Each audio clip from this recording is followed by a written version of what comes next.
A Flor no la veo, me parece, ¿no? Los nombres del grupo 3, yo sí no los busco.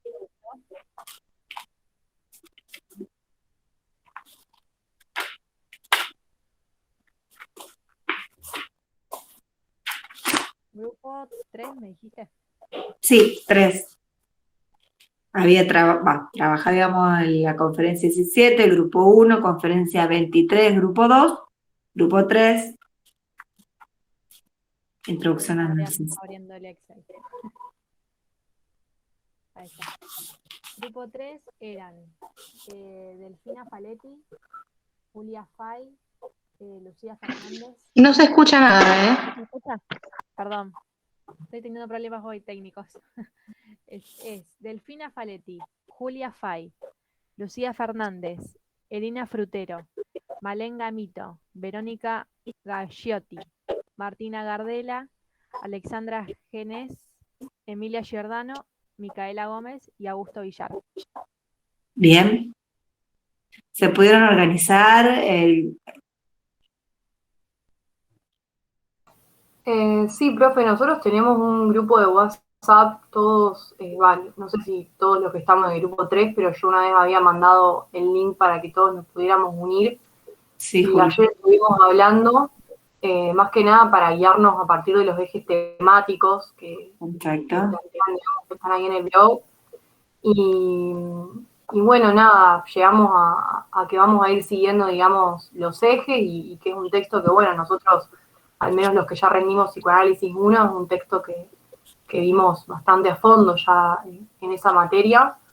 Y bueno, por lo que veo acá, el primer eje temático es cuando el narcisismo es definido como una colocación de la libido, el yo como pieza de colocación libidinal.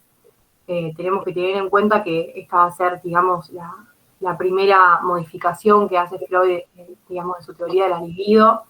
En 1905 va a proponer que hay pulsiones yoicas y pulsiones sexuales, y ya ahora en 1914 plantea las pulsiones yoicas o de autoconservación, y que las pulsiones sexuales tienen la capacidad, digamos, de investir objetos con libido de objeto, y libido yoica cuando se dirige hacia el yo. Y bueno, retomando, digamos, el punto 1 del eje temático, podemos leer en la primera parte, digamos, cuando inicia el texto, que dice: por fin surgió la conjetura de una colocación de la libido definible como narcisismo. Podía entrar en cuenta en un radio mucho más vasto y reclamar su sitio dentro del desarrollo sexual regular del hombre. Y me parece muy importante esto del desarrollo sexual regular, porque justamente como un tiempo hipotético en el desarrollo normal de la libido, no lo concibe, digamos, como una perversión. Dice que justamente el narcisismo debe ser considerado normal. Y después, Bien, porque ¿de dónde parte, digamos? parte de las pulsiones de autoconservación es el complemento libidinoso del egoísmo inherente a las pulsiones de autoconservación. Es algo que justamente se juega. La autoconservación es algo que se juega en todo ser vivo y tiene que ver justamente con la supervivencia, con ese egoísmo propio del yo, del interés por sí mismo, por la autoconservación de su vida. Y justamente dice que esto se desprende de allí, pero que ya no apunta a la supervivencia, sino al placer. Ahora, porque cuando él empieza el texto, siempre Freud está como, bueno, piensen que nosotros lo leemos, siempre decimos con el diario del lunes, ¿no? Donde él está construyendo esta teoría, ¿no es cierto? Estamos en 1914, para un poco, estábamos leyendo textos que eran de 1917, un poquito antes, ¿no? 1914 para primera tópica, para ir contextualizándonos, y él, porque cómo se tomaba en la época el narcisismo, digamos, porque justamente él marca esta diferencia, ¿de dónde lo toma? Él lo toma desde Nack, que él había tratado al narcisismo como una perversión y lo había definido como una conducta por la cual el individuo le da a su cuerpo el trato que le daría a un objeto sexual, y era tomado como una perversión. Y él Bien. después de un poco más abajo es donde dice que no es una perversión, sino un complemento libidinoso del egoísmo inherente a todo ser vivo. Bien, y como decía Julia, entonces puede entrar dentro del desarrollo regular normal, ¿no? Cuando dice esto, ¿no? Porque dice que también lo define como un estadio intermedio. ¿Entre qué y qué? Podemos decir, si todos vamos a pasar por un narcisismo, un estadio que vamos a pasar todos en el desarrollo regular, entra en un radio más vasto, retomando esto, lo Sí, pensamos. dice que el narcisismo es el estadio intermedio entre el autoerotismo inicial y el amor de objeto.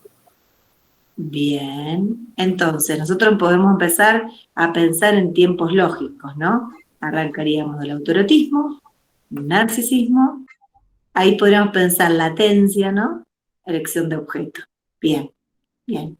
Entonces ya lo pensamos desde otro lugar. ¿Cómo seguimos?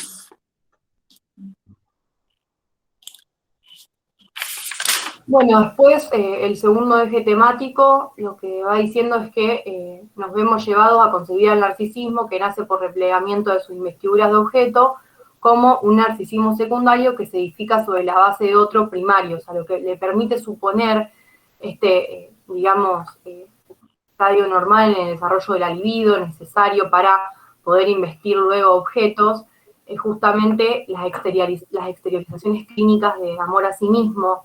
Y ahí es cuando empieza a hablar de las parafrenias. No sé si alguien de mi grupo quiere hablar también, por eso... Claro.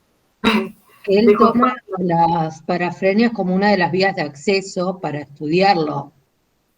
Pone la enfermedad orgánica y la hipocondría como uno retira la libido y el interés del mundo exterior para ir al órgano que le aqueja, y pone también de ejemplo la hipocondría, que si bien no está basado en algo orgánico, el enfermo siente igual el dolor y también retira su interés del mundo exterior. Bien, Delfina. A ver, entonces él va a plantear distintas vías de acceso al estudio del narcisismo, ¿no? Entonces, plantea como la vía principal de acceso al estudio del narcisismo la parafrenia. ¿Por qué? Porque ¿qué qué nos permite ver? Vamos a pensar. Ahí La Verónica. parafrenia- Primero quería hablar. Sí, no, quería decir de que él como que primero hace una distinción porque plantea que la parafrenia, la libido está toda puesta en el yo. En cambio, las neurosis dice que la libido está puesta en los objetos de fantasía. Y que él o sea, la libido que está sustraída a los objetos de la esquizofrenia, lo vuelca, creo, en el delirio de grandeza y el otro que no me acuerdo cómo se llamaba. En el Había dos. extrañamiento del interés por el mundo exterior, era el otro. Y después habla de una introversión, que eso creo que es lo de la neurosis, la introversión de la libido. Entonces vamos a decir, bien, Vero, plantea dos diferencias, ¿no? En una habría una retracción de la libido, ¿en dónde entonces? En la parafrenia.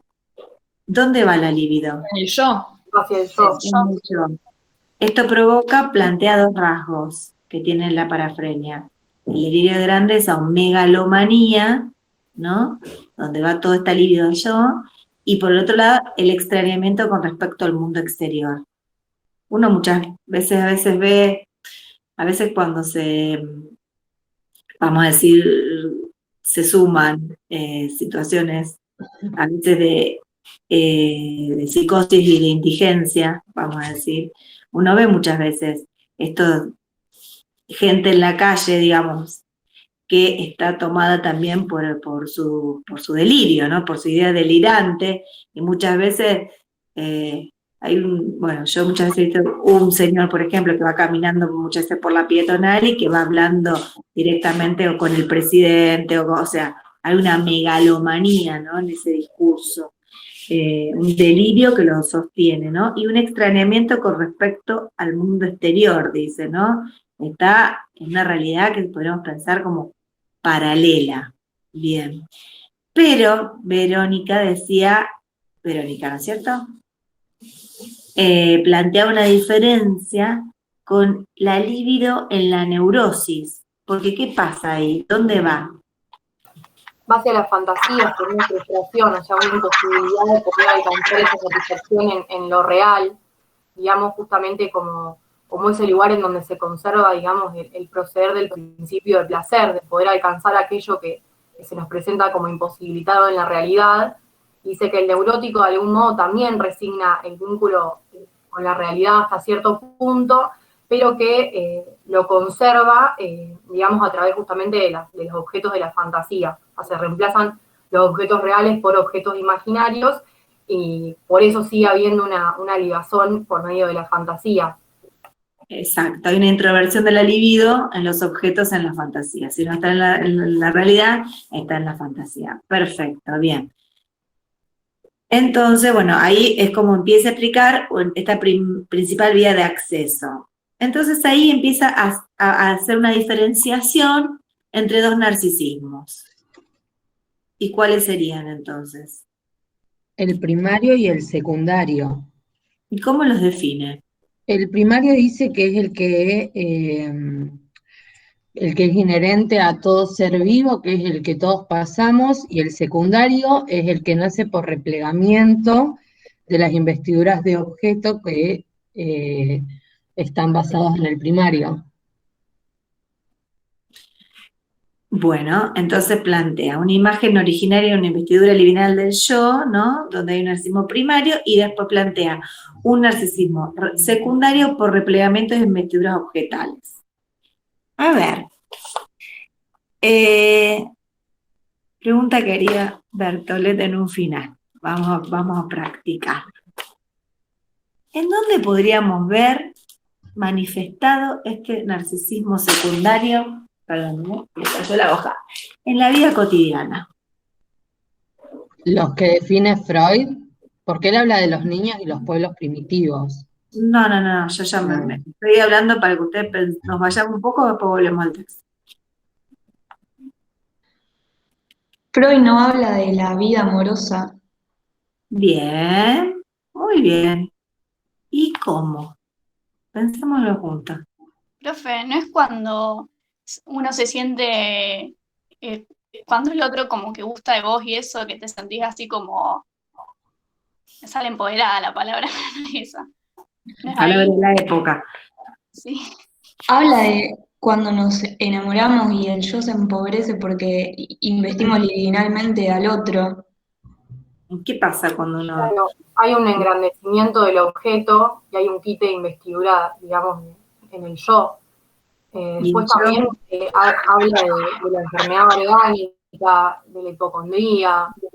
Sí, vamos a ir ahí, pero esperen. Y lo comparaba con el ser amado, que ahí hay mucha investidura en el yo, hay un engrandecimiento del yo con el sentirse amado.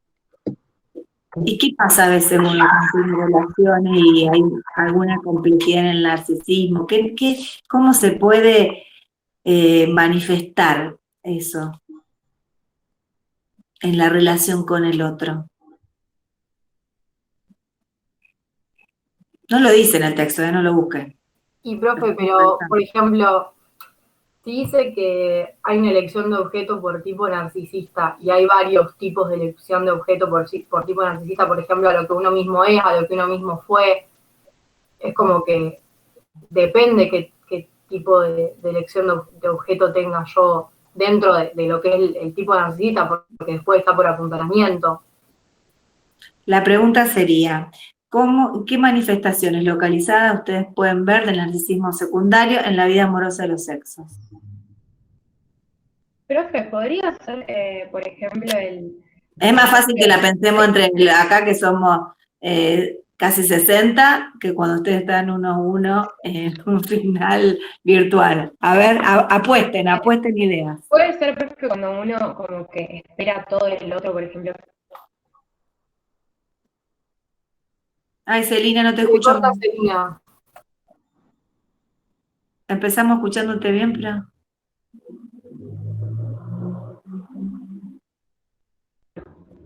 A ver. No se escucha.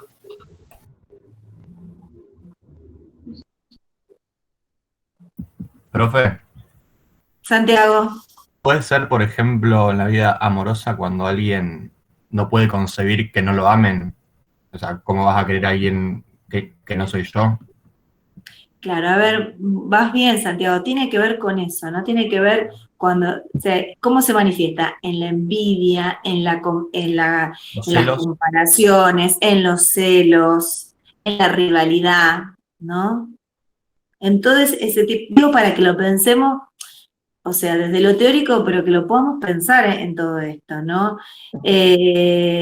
También puede ser en cuestiones como se cree que alguien de los dos tiene toda la razón, la culpa la tiene siempre el otro, ¿no?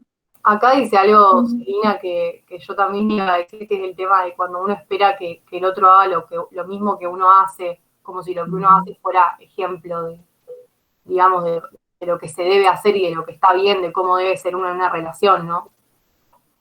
Claro, por eso dice, si se cree que tiene toda la razón, piensa que las cosas tienen que ser como yo quiero, ¿no? Todo ese tipo de cosas, cómo se ponen en juego, ¿no? Toda la cuestión del narcisismo en esa relación amorosa, ¿no? Por eso, como decía también Santiago, con los celos, con la envidia, con la rivalidad, o sea, pensémoslo como, porque ahora vamos a ver que había un narcisismo primario que se perdió, ¿no? Pero lo que dice que esto también tenemos en cuenta, después vendría un narcisismo secundario por replegamiento de investiduras objetales. Pero dice que ese narcisismo primario no se perdió, se queda amortiguado en la vida adulta. Y entonces va a tener consecuencias en las relaciones, ¿no? En las relaciones con el otro. Y lo que decía también Roberto, que esto se va también a manifestar en la demanda al otro, que es lo que te decíamos nosotros. Esa demanda es una demanda narcisista. Quereme a mí, tengo la razón, o sea.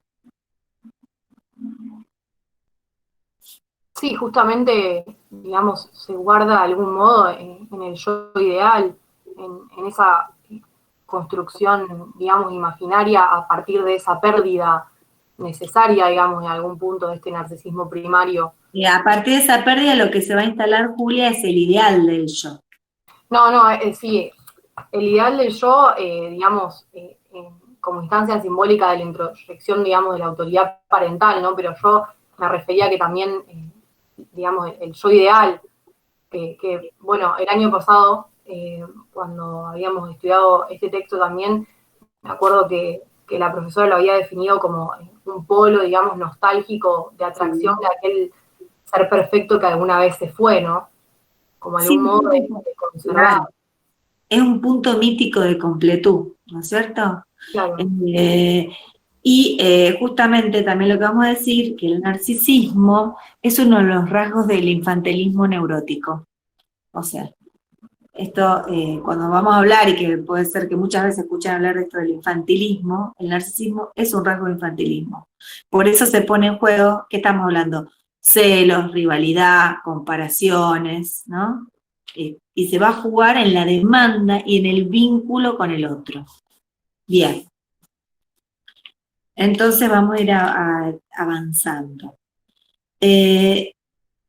Acá hay algo muy importante que marca a partir de esto, de esta distinción entre los narcisismos, esto que va a marcar, que va a ser un punto de partida para también el cambio de la dualidad pulsional al final de la página 73. ¿Qué es? ¿Qué distinción? La oposición es el individuo yoica al individuo de objeto. Ay, estaba hablando alguien también. Perdona, habla vos, Delfina. No pasa nada. No, la individuo yoica y la de objeto. Bien. ¿No? Esta distinción es clave porque al comienzo son indiscernibles. Después, a partir de poder, digamos, investir el objeto y después este replegamiento, empieza a poder distinguir. Y esto va a dar lugar a qué, ¿no es cierto? Vamos a ir viendo, ¿no? Bueno, ahí plantea lo del enamoramiento, ¿no? Que cuanto más digamos, se engrandece una, se empobrece la otra.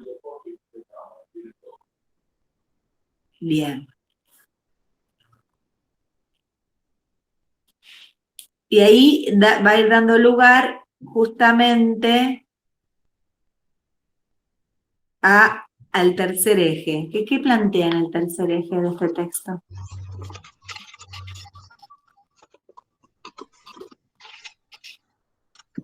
Profe, leo el tercer eje.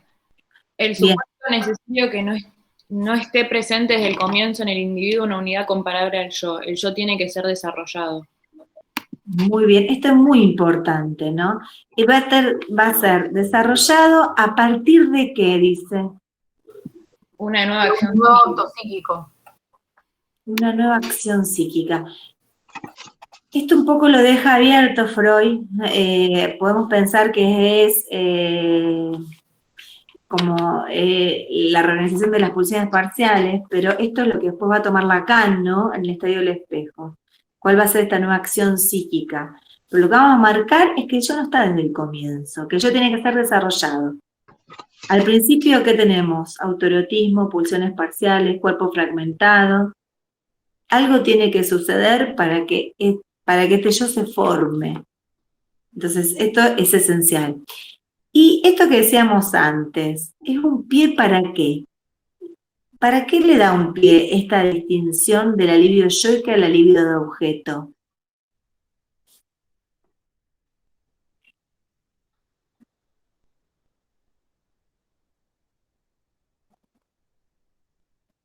Profe, ¿puede ser que salga el narcisismo primario?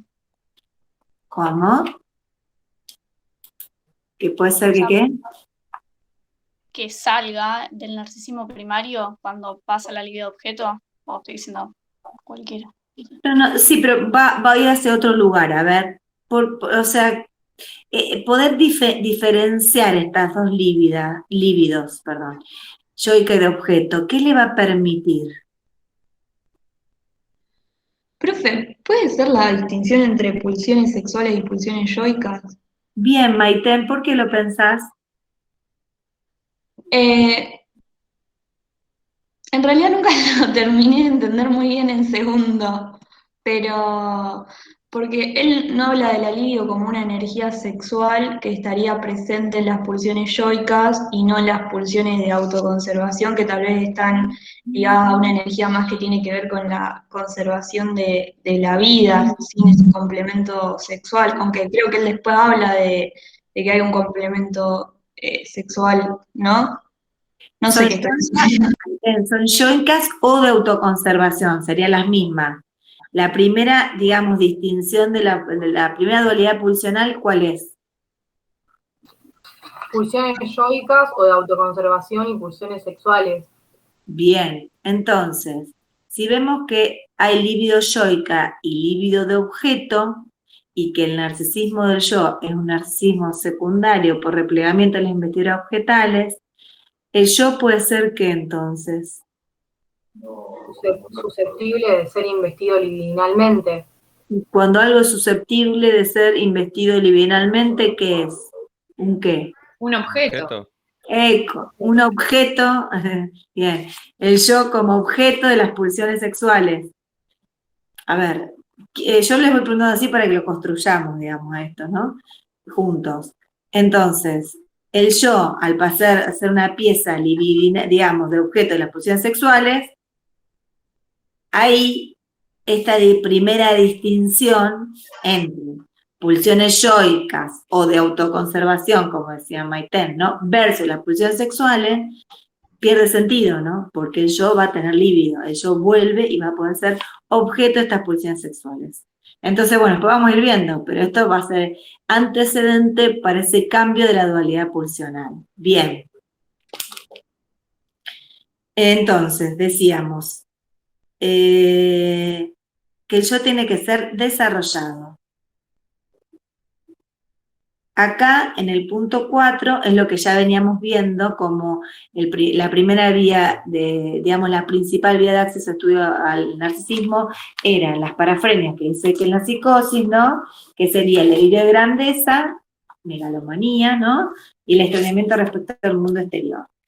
En la neurosis, sin embargo, planteamos justamente que se sigue conservando este vínculo erótico, si no es en la realidad, es en la fantasía, con la introversión de la libido.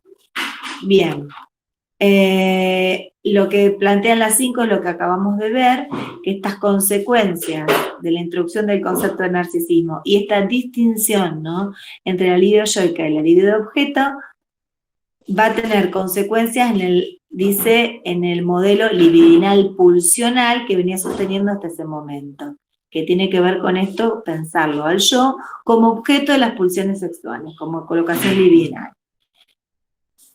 Entonces ahí después continuamos con el eje 6, que plantea. Plantea 3 vías de acceso al concepto de narcisismo, en particular la vía amorosa del ser humano dentro de su variada diferenciación entre el hombre y la mujer, que es algo de lo que veníamos diciendo recién. Bien. Bueno, las 3 vías de acceso entonces son la enfermedad orgánica, la hipocondría y justamente, bueno, la vía amorosa de los sexos. Por un lado, en la enfermedad orgánica dice que hay una perturbación de la distribución de la libido. Ahí da el ejemplo de lo de la muela, me parece. Ahora me fijo bien. Por más que vos no te fijes, vamos a pensar. Cuando a alguien le duele algo, la muela, la cabeza, ¿qué le pasa? Coloca su interés sobre sí mismo. Es como que sobre ese órgano afectado, digamos, sobre esa función o órgano afectado. El oído, qué sé yo, es como que está atrapado por ese dolor y el mundo atrás, ¿no? Entonces, ¿qué estamos hablando? ¿De alteraciones en el yo? Por alteraciones en la distribución de la libido. Entonces, plantea otras vías de acceso, la hipocondría versus la enfermedad orgánica. ¿Qué tienen de diferente? Que una está basada en algún dolor orgánico real y la otra en realidad el dolor lo siente, hace como una comparación con las zonas erógenas que uno también puede como cambiar su estado y uno piensa que le está doliendo y que se va a morir y que tiene todo y en realidad no lo tiene. Pero la persona lo cree y es lo mismo que estar enfermo para él. Justamente que digamos que no hay un correlato, que el órgano no está enfermo, en verdad se juega justamente ahí la erogeneidad, ¿no? Y dice que hay una éxtasis de libido yoica. Exacto. Es un término importante en el texto. O sea, como decía también Delfina, en el tema de la enfermedad orgánica hay una alteración comprobable, ¿no? En lo otro no, aunque después puede, digamos, alterarse justamente también. Cuando decimos zonas erógenas, ¿a qué nos referimos? Lo usa Freud para referirse a cualquier parte o ya sea porción de piel o mucosa del cuerpo que es susceptible de ser excitada sexualmente. Bien. Al igual que qué. Que sea Cualquier... los genitales, por ejemplo. Exacto. Y entonces, ¿de dónde viene esto del cuerpo erógeno? Y de que cualquier parte del cuerpo puede ser una zona erógena. Bien, o sea que vamos a diferenciar el cuerpo de la medicina del cuerpo del psicoanálisis. Es un cuerpo erógeno, que está formado por zonas erógenas, por fase oral, fase sadicoanal, fase fálica, ¿no? Depende del desarrollo justamente libidinal. Es un cuerpo que está tomado por la pulsión, es un cuerpo que está marcado libidinalmente por otro. Entonces esto permite hacer una distinción entre el cuerpo de la medicina y el cuerpo del psicoanálisis, donde cualquier parte del cuerpo puede ser, digamos, decíamos, erogenizada, y puede justamente acá ser alterada, como decíamos, en esta éxtasis libidinal, ¿no? Lo que puede provocar, digamos, una hipocondría. Bien. Ahí vemos otro de los ejemplos, otra vía de acceso del estudio, digamos, del narcisismo. También plantea ahí antes un poquito lo del sueño, ¿no?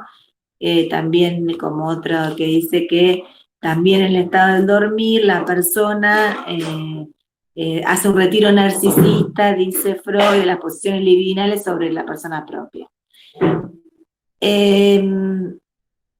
Acá en la 80, para que lo vayamos siguiendo, es donde estamos ahora trabajando, donde plantea esto del cuerpo erógeno, que venía diciendo también Franco. Entonces dice, retira el hipocondríaco, retira interés y líbido de los objetos del mundo exterior, o sea, también vuelve a ver, igual que en la parafrenia, un extrañamiento respecto al mundo exterior, y los concentra, ¿dónde? Va a decir Freud, en el órgano que lo altera. Hay una diferencia, bueno, ahí decíamos lo que planteaban recién, Delfina, entre la enfermedad y la hipocondríaca, ¿no? Que una es comprobable y la otra no. Profe, Sí, en relación a la hipocondría, que habla de que la libido se retira en el órgano, ¿es lo mismo que decir que se retira en el yo? O sea, hace una este integración en el yo, órgano, digamos. órgano erógeno, digamos, de este cuerpo erógeno, estaría ubicado, digamos, en el yo. Esta alteración, digamos, de la distribución de la libido provoca una alteración en el yo, ¿no? Porque la persona va a estar tomada por esta hipocondría. Justo ayer vi una serie que hablaba de eso, ¿no?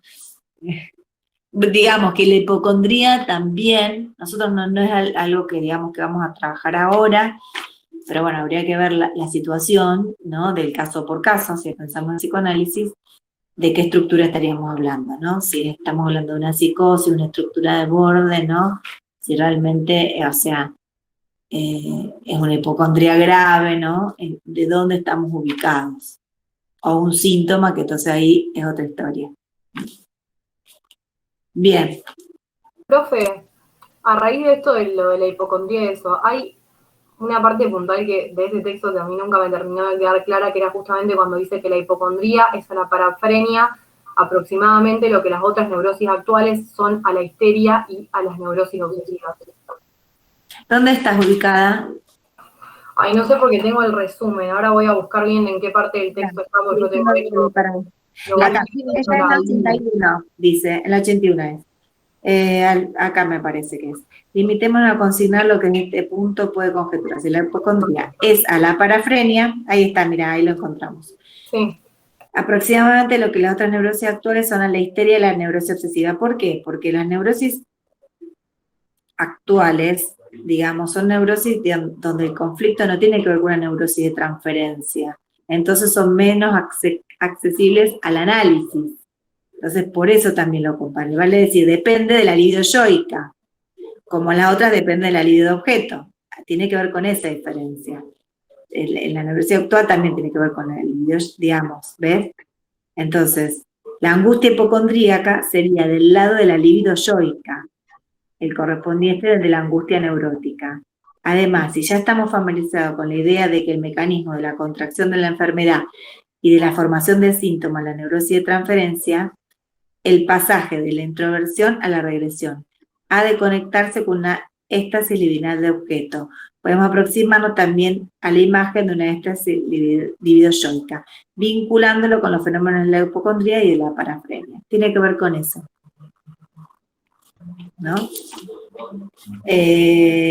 Por eso también es mucho más complejo que la persona realmente, o sea, por eso yo decía, una cosa es cuando es un síntoma de, por ejemplo, vamos a marcar esta diferencia, es distinto un síntoma histérico, donde ahí tiene que ver con una neurosis de transferencia y una inervación corporal, que una hipocondría, responde a otra cuestión estructural, porque ahí tiene que ver no con libido de objeto, ahí está esta diferencia que te puede decir, sino con libido yoica. Entonces, vamos a decir, el trabajo es otro. O sea, claro, nunca había pensado así. Como claro, porque se pone en juego, digamos, otra alteración de la libido, por así llamarlo. Entonces, se trata de una manera, por eso cuando yo le decía, no sé, es un síntoma que se devela, se descifra y hay que ver qué está sostenido ahí, con qué tiene que ver y cómo ir, digamos, de alguna manera apaciguándolo, por así decir. Pero estamos hablando como de otra cuestión que está puesta en juego. Bien. Entonces ahí veíamos otra vía de acceso y vamos a la cuestión de la vida amorosa de los sexos. ¿Y qué plantea ahí? Ahí plantea una diferencia entre la forma del hombre y de la mujer. Sí, Dice que la mujer es como más la que tiene que ser amada porque con la conformación de los órganos sexuales es como que hay un acrecimiento del narcisismo originario. En cambio, el hombre es más de apuntalamiento, tiene una sobreestimación sexual que también proviene del narcisismo originario, bien. pero Sí, es eso como una dice, transferencia después a veces dice que puede darse de manera diferente, pero entonces Delfina plantea dos tipos de elección de objetos. ¿Cuáles serían? Que lo estabas diciendo, bien. del tipo narcisista, que él dice que es más propio de la mujer, y por apuntalamiento que es más propio del hombre, según el texto. Sí, sí, bien. ¿Y cuáles sería? ¿Por apuntalamiento? ¿Cómo sería? Bajo el modelo de quién? Está la mujer nutricia, uno ama a la mujer nutricia o al padre protector, y en el tipo narcisista era lo que uno mismo es, a lo que uno fue, a lo que uno desearía ser, y a eso que fue parte de sí mismo. Después pone el ejemplo como los padres tiernos, que es como una extensión, una reproducción del narcisismo propio, cuando aman y engrandecen a los niños, o sea, los hijos propios, digamos. Bien. Entonces, plantea ahí como que habría dos modos de... Entonces, dice que la tercera vía de acceso sería la variedad de diferenciación, digamos, dentro de las elecciones sexuales, que sería o por apuntalamiento o narcisista. Como bien dijo Delfina, por apuntalamiento a la madre nutricia o al padre protector, o por narcisismo, una elección narcisista, que es a lo que uno mismo fue, a lo que es, a lo que sería o una parte de sí mismo propio. Ya lo vamos a seguir viendo esto. También plantea que tenemos dos objetos sexuales originarios, ¿no? Que uno es uno mismo y la mujer que lo crió. Y ahí, a partir de ahí, plantea este narcisismo primario, que justamente, ¿qué plantea este narcisismo primario? Que lo que, a ver, Cuando habla del complejo de castración, habla de la sobreestimación, Creo que se ¿no? refiere, profe, a lo de su majestad del bebé, que los padres le asignan todo tipo de, como de perfecciones al niño, que el niño tiene que estar exento de todas las prohibiciones y cuestiones morales a las que los padres están sometidos, digamos. Creo que va por ahí. Sí, pero exactamente.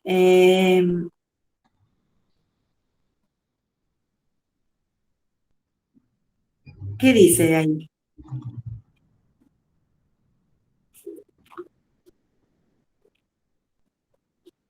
que de algún modo ese engrandecimiento de ese niño, ese su majestad del bebé, no es, dice acá, bueno, que es un revivio del narcisismo mismo de sus padres, digamos.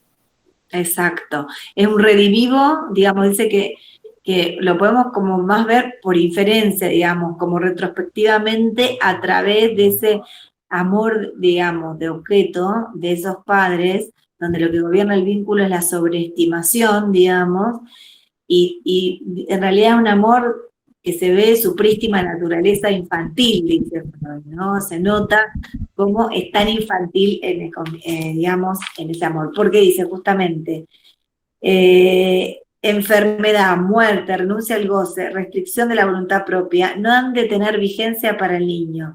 Las leyes de la naturaleza y de la sociedad han de cesar ante él, y realmente debe ser el nuevo centro y núcleo de la creación. ¡Wow!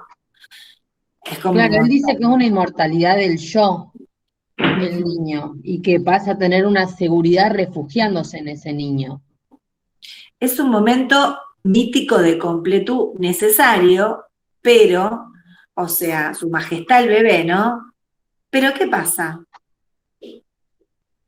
¿Cómo se rompe?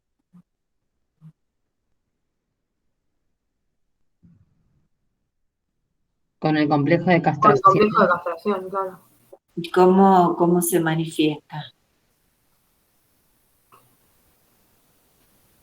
Y que o sea, los padres del niño empiezan a dejar de tratarlo como esa majestad que lo trataban antes. Entonces, hay un Porque, niño que era totalmente cuidado, totalmente, o sea, era el centro de atención, digamos, y en algún momento entiendo, ¿no? Empieza a ver que los padres también tienen otros centros, por así decirlo, otro lugar donde, qué sé yo, se me ocurre decir, colocan su líbido. Claro, está bien. Por ejemplo, es como una ruptura, digamos, necesaria que se tiene que ir haciendo, que creo que no solamente porque por ahí... Cuando el niño tiene 30, no, Creo no, que digamos, se tiene que ir haciendo esa a ruptura, veces se extiende, por eso. se tiene que ir haciendo, digamos, esa ruptura necesaria, por ejemplo, hasta con que los padres se vayan, por ejemplo, a trabajar y tengan que ir estableciendo, digamos, esa distancia con respecto de él e ir introduciendo, digamos, un poco la realidad, digamos, de las cosas, y creo que eso también es el tema donde se ve el complejo de castración, esta amenaza, por ejemplo, de castración que uno ve, que yo creo que no es necesario, por ahí uno imagina que le dicen te lo voy a cortar o lo que fuere, pero creo que también tiene que ver con esas marcas de separación con respecto del niño que los A padres ver, van... ¿cómo sería? Me gusta la frase, las marcas de separación. ¿Cómo la podemos pensar, una marca de separación? Y Porque creo si me voy que... a contar, sería rarísimo que alguien le diga, ¿no? No, pero me acuerdo que en primer año por ahí como que nos metían ese tipo de frases y yo me fui pensando, digamos, que no creo que tenga que ver solamente con eso, o sea, que no es necesario que sea, digamos, proferido de ese modo, sino que creo que tiene que ver con esa separación que se va estableciendo, ¿no? Poco a poco y es necesario también ese corte. profe, también un poco no tiene que ver con que hasta el momento habían desmentido los padres toda sexualidad en el niño para que esta imagen perfecta de él se sostenga y conforme va manifestándose cada vez más la sexualidad en el niño y comienza a exteriorizarse en la fase fálica y sobreviene la amenaza de castración, ¿no tiene que ver un poco también con eso? ¿Cómo sería la desmentida, Maiten? Esto de que en la sociedad en sí no se le suele atribuir, no se suele hablar de sexualidad infantil, se niega que la sexualidad, o sea, se reduce la sexualidad a la reproducción, a la genitalidad, se creería que la sexualidad se comienza a dar a partir de la pubertad, y Freud lo que viene a decir es que no, que la sexualidad no se reduce a eso y que está presente desde la infancia. Claro, no, sí, a ver, Maite, esto tiene que ver con 3 ensayos. Cuando él plantea, digamos, la opinión popular, hace una homogenización entre la sexualidad y la genitalidad. Entonces, como si la sexualidad empezaría en la pubertad, la metamorfosis de la pubertad. Y él dice, no, la sexualidad está desde el comienzo. La sexualidad, hay una sexualidad infantil que es autoerótica, que tiene que ver ya desde el comienzo, que se apuntala en las funciones vitales, en el cuerpo erógeno, pero eso, digamos, va por un lado, pero no es que el niño empieza a manifestar su sexualidad y el padre entonces, tiene que ver justamente con que en algún momento, acá Freud lo dice, empiezan las admoniciones y el juicio propio. Y empieza, podríamos ponerle el límite desde otra palabra más de la época, ¿no? Para el proceso, entonces hay algo, por eso tomaba esta frase de que es de Julia, también las marcas de separación de la época, del crecimiento, ¿no? Donde en algún momento, obviamente eso va a tener que ver con los referentes de crianza, quien puede ir estableciendo en algún momento un momento que es necesario, decimos mítico de completud, ¿no? De ese como primer enamoramiento, esa cuestión así de narcisismo primario, donde ese niño es todo, pero de a poquito se va deshaciendo eso, y también en que en algún momento, porque también aparece el deseo de los padres, de quien cumple esas funciones, porque en algún momento tienen que frustrarlo al niño para que este niño no vaya sufriendo siempre en la vida, y le puede decir que sí, y le puede decir que no, pueda correrlo de ciertos lugares. Es una cuestión de discurso, ¿no? También. Entonces dice, dice en el eje 11, la importancia de estas admoniciones, decir, bueno, sí, pero no, o sea, acá. Y el juicio propio ustedes decían, es un poco, es como aparece la castración de alguna manera, ¿no? Para el proceso de construcción del aparato psíquico, con el consiguiente alejamiento del narcisismo primario y la posibilidad de encuentros y desencuentros, dice, de deseo y angustia, mediante con otros, dice, el desarrollo, seguimos con este eje, del yo consiste, dice, en un distanciamiento respecto de ese narcisismo primario y engendra de ese narcisismo primario momento de yo ideal, vamos a decir, yo ideal. Y decíamos que no se pierde en la adultez, porque decíamos que se amortigua. ¿Cuántas personas, adultos, uno la puede escuchar, escucha su discurso y uno puede escuchar yo ideal, ¿no? Está ahí fuerte ese narcisismo muchas veces. Y dice, y engendran intensa aspiración a recobrarlo. Sí, alguien está hablando. Perdón, yo, que me voy a retirar. Gina se va al trabajo, así que la vamos a tener siempre un ratito, Saludos a hasta un todos, ratito que antes. terminen bien la clase. Adiós. Gracias, Gina, por acompañarnos. No, por favor. Dice, las perturbaciones, obviamente, nadie quiere perder ese lugar de yo ideal, dice.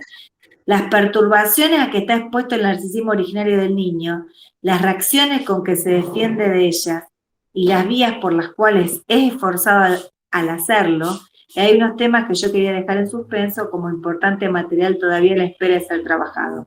Su pieza fundamental puede ponerse de resalto como complejo de castración, que es lo que veníamos hablando. De ahí saltamos justamente al punto 12, ¿no es cierto? ¿Qué dice?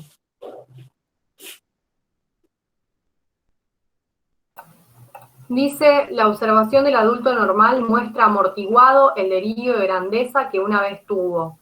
Freud nunca sostuvo que el narcisismo primario, delirio de grandeza infantil primitivo, desaparezca, sino que en la vida adulta se haya amortiguado. Es muy valioso tomar esto en cuenta por sus consecuencias en los